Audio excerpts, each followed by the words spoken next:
First of all, thank you for this wonderful honor.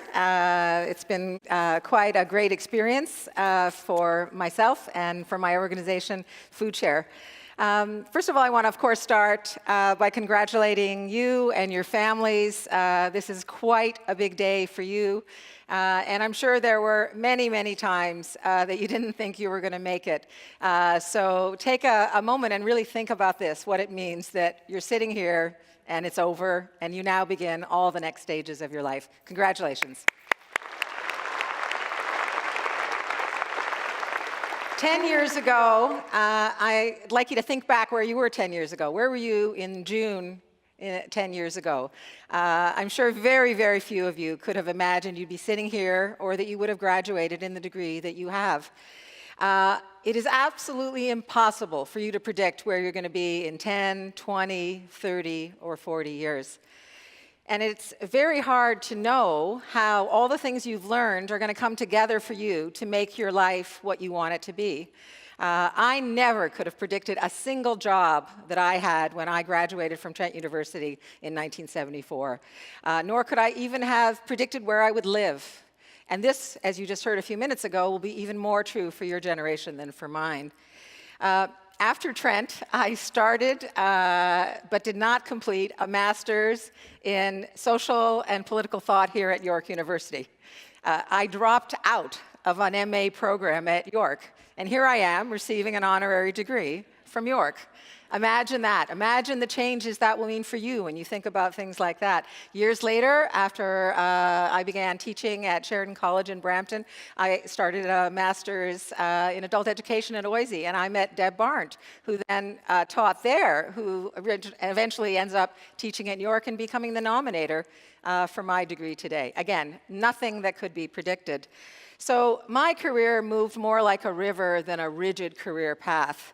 And that's why I think many of us, as we look at, and you've heard, I think, some of the themes already from your other speakers here today, think about your life as a journey, as a river. Each experience will open up other experiences. Don't imagine that you're just going to go down a road, and then when that is a brick wall, that you have failed, when in fact, so much of our society is changing at a pace that we cannot predict. At the same time, we each make choices, and your choice to have enrolled in this program and to think about psychology and human psychology and how human psychology fits into the world will be a choice that will help you in your life. It'll potentially make your next careers even more exciting, and it'll allow you potentially to go to work with joy because you'll be trying to fix some of the big problems of the world around individual, community, and global health. And increasingly, our society sees health and health promotion as amongst the most important paradigms. How can we heal so many of the problems in the world if we don't look at the health of individuals, communities, and neighborhoods? And nowhere is this change more evident than when it comes to food. In the 25 years that I've been at FoodShare, our ideas of how food was integral to health, which were laughed about 25 years ago, are now considered a central theme of health everywhere. We have yet, at the same time, so many intractable problems around health. Tonight, to health and food, tonight 1 billion people will go to sleep hungry, and an additional 1.2 billion, a larger number for the first time in human history, will go to sleep malnourished from overnourishment of the wrong kind of food. And farmers all over the world are finding it impossible to make a living growing food. Yet we live in a world in which there's more than enough food to feed everyone. And we live in a world which really does understand. Everybody in this room, we know what a healthy diet is. As Michael Pollan has suggested, eat food, not too much, mostly plants. In Canada, we pride ourselves on a publicly funded healthcare system. Isn't it maybe time that we begin to think about a publicly funded, supported food system? We have a public education, public transit, public housing. Why is it that food remains a commodity in the marketplace? Someone who worked at FoodShare, who unfortunately since has died of breast cancer, said to me when she had her active treatment for chemotherapy, they'll buy me any amount of drugs, but they won't help me get any fresh food. How could we have this disconnect when we know how important food is to health? How could we keep it so locked into a place where it's a commodity like shoes or clothes? So FoodShare and groups like FoodShare are trying to puzzle this out. How can we figure out a way to address these big problems? And you hear these words, localizing our food system, prioritizing the production of healthy food, and what that could do to solve some of these big problems in the world. So I'll leave you just with a few thoughts on that.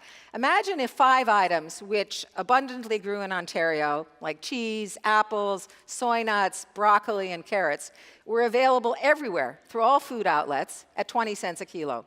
And everybody, rich or poor, could buy those foods, and the farmers were paid the full price through savings in the healthcare system. Imagine if everybody in Canada was mailed a voucher or loaded on our credit cards or bank debit cards, $100 that was redeemable, $100 a month redeemable for local and fresh vegetables and fruits, again, at all the outlets.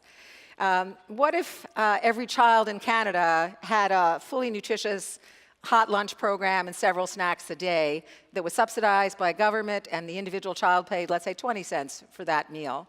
Imagine if those children cooked that food and food literacy became the norm everywhere.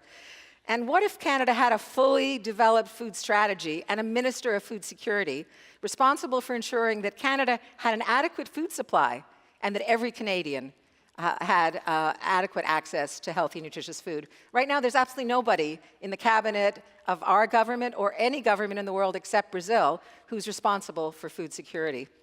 So these are the kinds of long-term policy initiatives that groups like FoodShare are working on. And I want to just say that this honorary doctorate really is for FoodShare and all of our staff, because it's a recognition that activists, grassroots organizations are partners with academics and policymakers at all levels in creating change.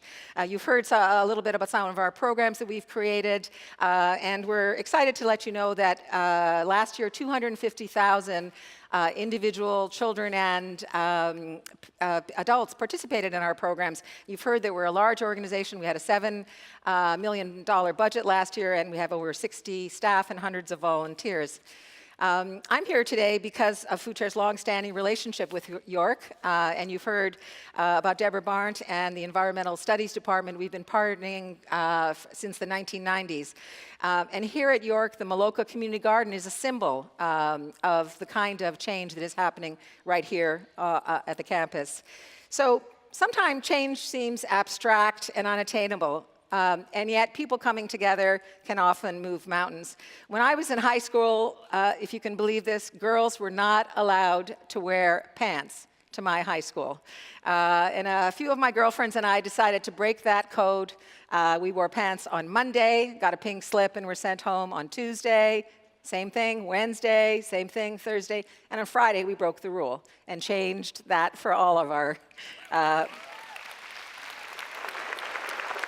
A decade later, I sued the Steel Company of Canada in Hamilton for their no women's hiring policy and had a successful human rights case and ended up working in the coke ovens and again, changed that reality for generations of women.